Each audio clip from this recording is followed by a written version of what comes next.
في مايو 2018 بدأنا نشتغل على التجربة بتاعتنا، وهي ازاي نساعد في بناء المستقبل. اشتغلنا وعملنا اكتر من 18 حلقة من ارض الواقع من المدن الجديدة غرب القاهرة. كنا بننزل بنصور بالموبايل ونتفرج الناس ايه اللي بيحصل من تطورات في غرب القاهرة. وفي اكتوبر 2023 خدنا التجربه بفضل الله ان احنا نبدا نكون موجودين معاكم على شاشات التلفزيون، وعملنا الموسم الاول من برنامج معكم مجدي منصور. اهلا وسهلا بيكم في برنامجكم معكم مجدي منصور، الحلقه الثانيه من الموسم الثاني. احنا هدفنا ان احنا نشتغل ان احنا نبين دولتنا ونبين النجاح اللي بيحصل في غرب القاهره.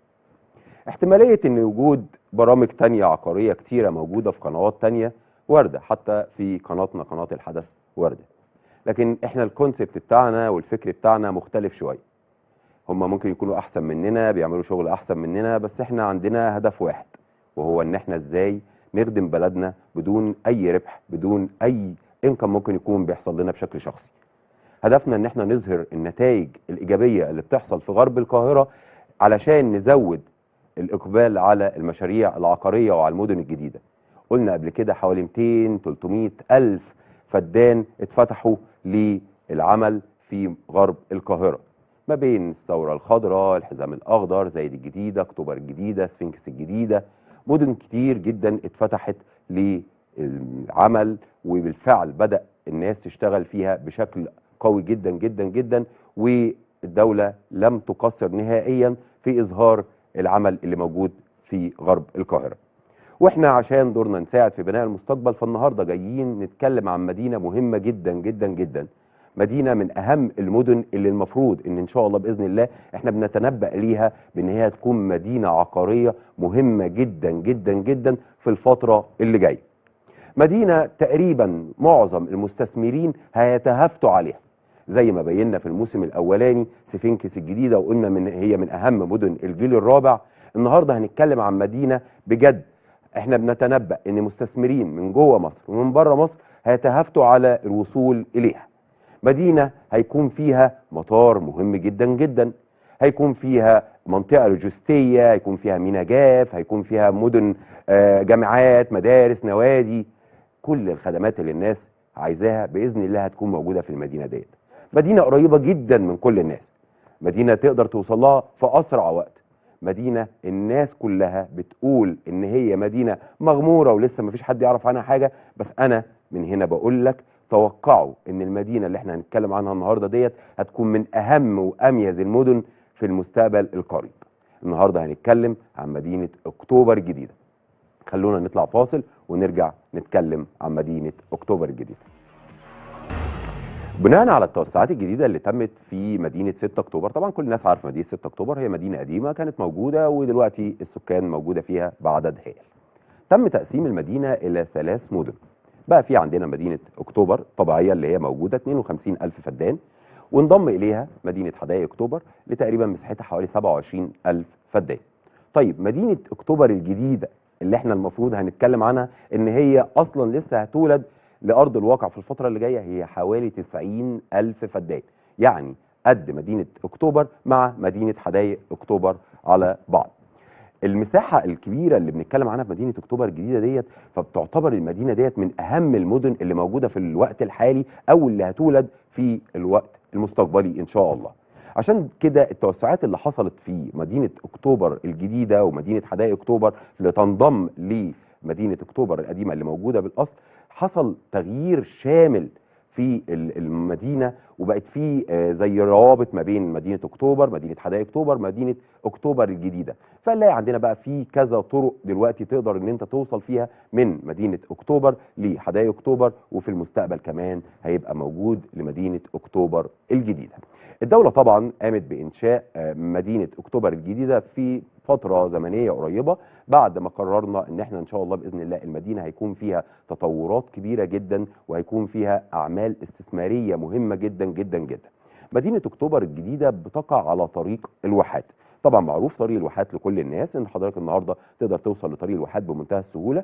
فبتبدا حدود مدينه 6 اكتوبر الجديده من خلف المنطقه الصناعيه مباشره، وتمتد بطول طريق الواحات لحد مدينه 6 اكتوبر لحد تقريبا ما بتوصل لحوالي 90 فدان، 90,000 فدان طبعا موجودين في المدينه ديت. مدينه 6 اكتوبر الجديده من اهم مدن الجيل الرابع. كنا اتكلمنا قبل كده وقلنا ان مدن الجيل الرابع هم 25 مدينه تم افتتاحهم، فمدينه 6 اكتوبر الجديده باذن الله هتكون من ضمن مدن الجيل الرابع. تم تقسيم مدينه 6 اكتوبر الجديده، هيكون على امتداد بيستوعب تقريبا في المستقبل. احنا قلنا يعني لما جينا نتكلم مع المسؤولين يا ترى المستهدف ان مدينه 6 اكتوبر الجديده تستوعب عدد قد ايه من السكان. في ناس وصلت ان هي تقول 8 مليون نسمه.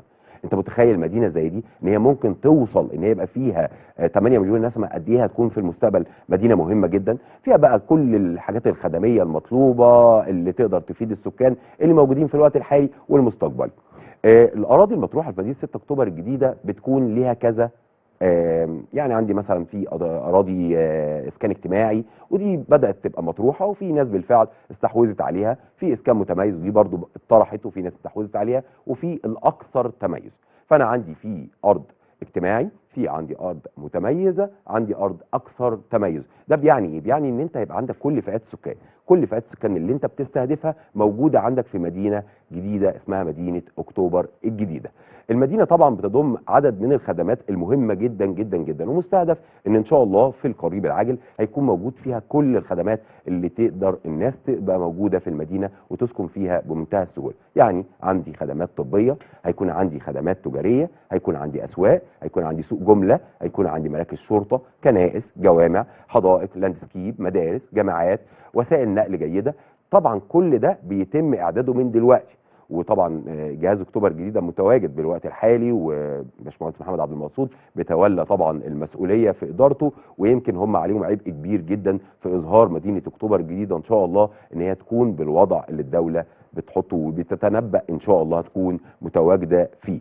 اكيد لازم يبقى في عندي مرافق، فشبكه المرافق بتاعه مدينه اكتوبر الجديده مستهدف ان هي برضه تكون من اقوى شبكات المرافق اللي موجوده في مصر، سواء بقى عن طريق الغاز، الميه، الكهرباء، كل الحاجات ديت باذن الله مستهدف ان مدينه اكتوبر الجديده تكون لها بنيه تحتيه قويه جدا جدا. يمكن احنا بنحسد نفسنا ان احنا غرب القاهره عندنا من اقوى شبكات المرافق اللي موجوده في مصر موجوده في غرب القاهره. يعني الحمد لله رب العالمين الشيخ زايد واكتوبر دايما بيتميزوا ان المرافق بتاعتهم من اقوى المرافق اللي موجوده في مصر، وباذن الله بنتوقع ان اكتوبر الجديده وحدائق اكتوبر وكل المدن الجديده اللي في غرب القاهره هتكون بنفس الطريقه. في مشاريع طبعا بدات تبقى موجوده في مدينه اكتوبر الجديده في الوقت الحالي، زي مشروع سكن مصر، وده كان بدا يطرح من 2021، وبدات كمان في ناس تبقى موجوده فيه وتسكن. وفي حاجات مهمه جدا عايزين ما ننساهاش واحنا بنتكلم عن اكتوبر الجديده، مشروع المينا الجاف. حضرتك عارف يعني ايه يبقى عندك مينا جاف في مدينه زي اكتوبر الجديده؟ دي حاجه مهمه جدا جدا جدا. المشروع ده هيكون مشروع رابط مهم جدا جدا في مدينه اكتوبر الجديده. مشروع المينا الجاف البري اللي هيكون نقطه سريعه للتجاره، هتساعد على وصول البضائع لاغراض الاستيراد والتصدير، والمشروع تقريبا بيتعمل على حدود 400 فدان تقريبا. هتتقسم ل 100 فدان مينا و300 فدان هتكون مخصصه للمنطقه اللوجستيه. شفت قد ايه انا بكلمك عن منطقه مهمه؟ شفت قد ايه انا بكلمك عن مدينه بجد باذن الله متوقع ان هي تكون من اهم المدن في المستقبل؟ عشان كده احنا متوقعين لمدينه 6 اكتوبر الجديده ان هي بالفعل المستثمرين ان شاء الله هتتهافت عليها بقوه في الفتره اللي جايه. خلينا نطلع فاصل ونرجع نكمل حلقات. من فترة قريبة جدا الحمد لله رب العالمين تم التصريح ووضع حجر الأساس لجامعة القاهرة الأهلية في مدينة أكتوبر الجديدة، وده خبر أسعد ناس كتير جدا جدا جدا، سواء من المستثمرين في مدينة أكتوبر الجديدة أو من الناس اللي ناوية إن شاء الله تستثمر أو تسكن في مدينة أكتوبر الجديدة في المستقبل. يبقى قلنا مينا جاف، بنقول جامعة القاهرة الأهلية هتكون متواجدة في مدينة أكتوبر الجديدة، وبنضم كمان وهو حاجة موجودة بالفعل المطار. دي حاجات رئيسية بتبقى مهمة جدا جدا جدا لنجاح أي مدينة في المستقبل. طريق الواحات هو أصلا طريق حيوي، طريق قوي، طريق كل الناس بتستخدمه في الوقت الحالي، وكون النهاردة الطريق ده هيستكمل فأنت بتتكلم عن مدينة إن شاء الله بإذن الله مستقبلها قوي جدا جدا جدا. في مدن موجوده ويمكن احنا هنفرض لها باذن الله في الفترات الجايه مساحه اوسع للكلام، بس النهارده هندي هنت سريع عليها متواجده في اكتوبر الجديده، زي مثلا حي اب تاون. حي اب تاون ده اللي تقريبا متوسط 3500 فدان، وهو متواجد بالفعل في داخل اكتوبر الجديده. متوقع ان هو هيكون من المدن الاكثر تميز. اكثر تميز ده معناه ان هو هيكون كومباوند او مدينه سكنيه قويه جدا جدا جدا. في منطقه طبعا برضو دلوقتي يتم تعميرها، وهي منطقه الوادي الاخضر اللي دخل التقنين في الفتره الاخيره، وبدا التقنين بتاعها يشتغل، وبدات برضو المساحات اللي فيها تقنن واوضاعها على اساس ان هي تخش برضو في الاسكان في الفتره اللي جايه. يبقى انا عندي في الوادي الاخضر، في عندي حي اب تاون، في منطقه الاعلاميين. يعني يمكن الاعلاميين من اهم الناس اللي مهتمه جدا بمدينه اكتوبر الجديده، لتواجد تقريبا حوالي 5000 فدان او 3000، من متوسط من 3000 ل 5000 فدان يخصوا الاعلاميين. ودي مدينه برضو او جزء من مدينه اكتوبر الجديده اللي بدا برضو ان شاء الله بنسمع اخبار جيده عنه، ان هو في الفتره اللي جايه ان شاء الله احتماليه ان هو يخش التقنين او يدخل التقنين، وباذن الله يقنن اوضاعه، وبرضو هو جزء من مدينه اكتوبر الجديده. فدي بعض المناطق اللي متواجده في مدينه اكتوبر الجديده، اللي تعتبر في حد ذاتها هي اصلا مدينه. يعني انت بتتكلم عن مدن داخل مدن.